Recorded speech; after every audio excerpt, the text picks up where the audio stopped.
All right, in this section, we're going to study the idea of linear independence. But central to this notion is the idea of a linear combination. So I really just want to remind you, we've covered that before, but I want to remind you what a linear combination is.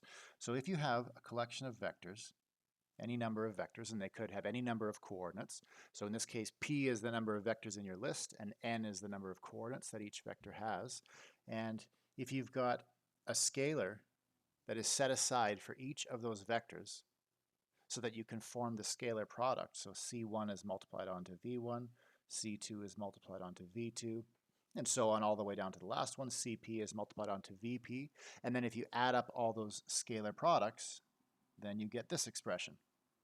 So any vector that you can build in this fashion, so in this case we've called it y, so if y was equal to this expression, then we would say that y is a linear combination of the vectors v1, v2, all the way up to vp.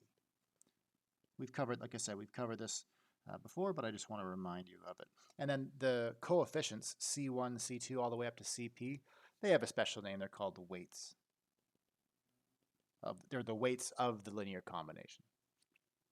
So let's just ask a question.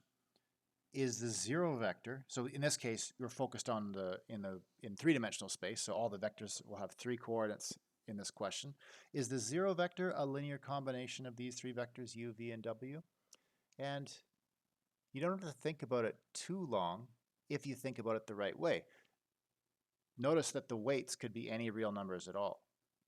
So why not take them to be zero? So if we were to say, I'm going to just say the answer is yes. And here's why. The zero vector, I can always just write it as 0 times the vector u plus 0 times the vector v plus 0 times the vector w. This will be satisfied automatically. Why is that? Well, what's 0 times any vector? The zero vector. So this is the zero vector, and this is the zero vector. So you just have three copies of the zero vector, and you're adding them, all three of them together. The result is certainly going to be the zero vector.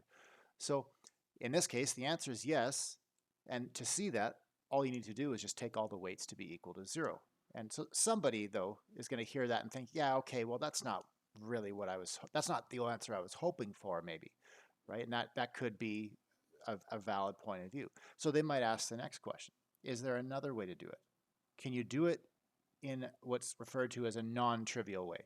Can you write the zero vector as a linear combination of u, v, and w, where at least one of the weights is not equal to the number 0?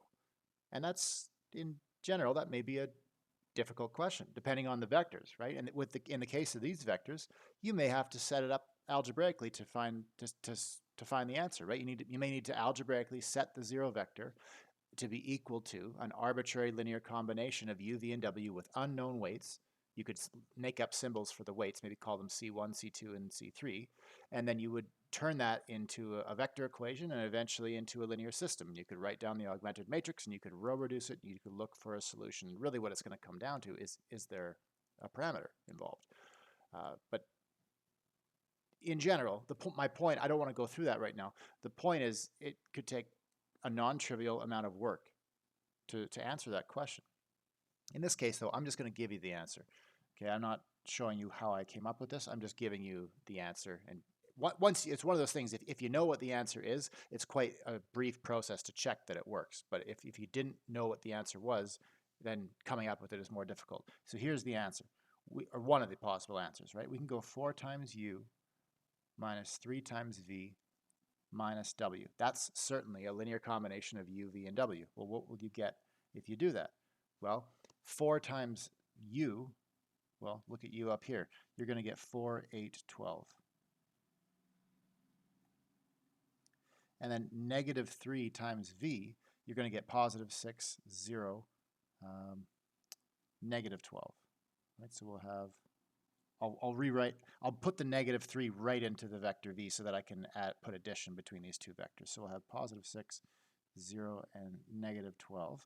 And then negative w, well, that's just going to change the sign of every coordinate. So we get negative 10, negative 8, and 0. And check what happens if you add these vectors together. Certainly you're going to get 0 for each of the coordinates. 4 plus 6 is equal to 10. Minus 10 is 0. You got 8 minus 8 is 0, and 12 minus 12 is 0. So that gave us exactly the zero vector. So the answer in this case, now, the second question, the answer is also yes. And here's the reason. Now, how did I come up with the 4, 3, and the W? Like I said, that takes some work, right? But which I didn't show you here. But the point is, I want to give you an example, and this is the example you should think of, or I should actually highlight all of this. This is the example you should think about when we approach the following definition. And notice I've written a comment in here. If we put the vectors u, v, and w together into a set, we say that that set, u, v, and w, fails to have the following property. So what is the property? Well, we're about to define it right now. So here's what you need to start with. You need to start with a set of vectors. Okay, and they all need to have the same number of coordinates for this to make sense. So you've got p vectors. P is the number of vectors in your list, and n is the number of coordinates that they each have.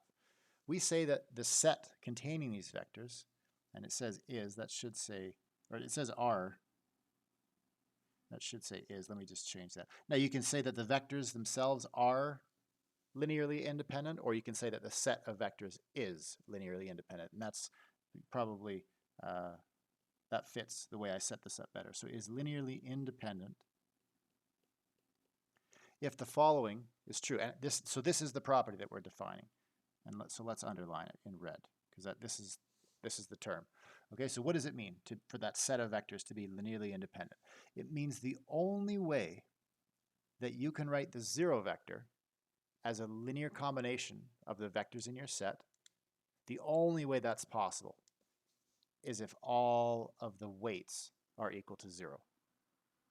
Okay, so just going back to this example, if you were to consider this set of vectors, the set containing these 3 vectors, they fail to have this property. Why is that?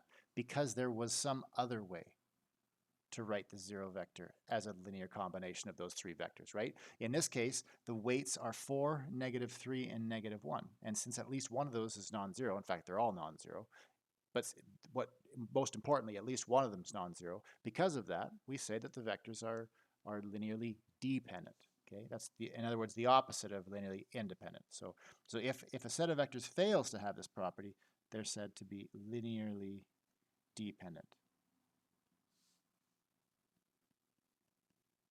Okay, so we'll look at some examples in a moment.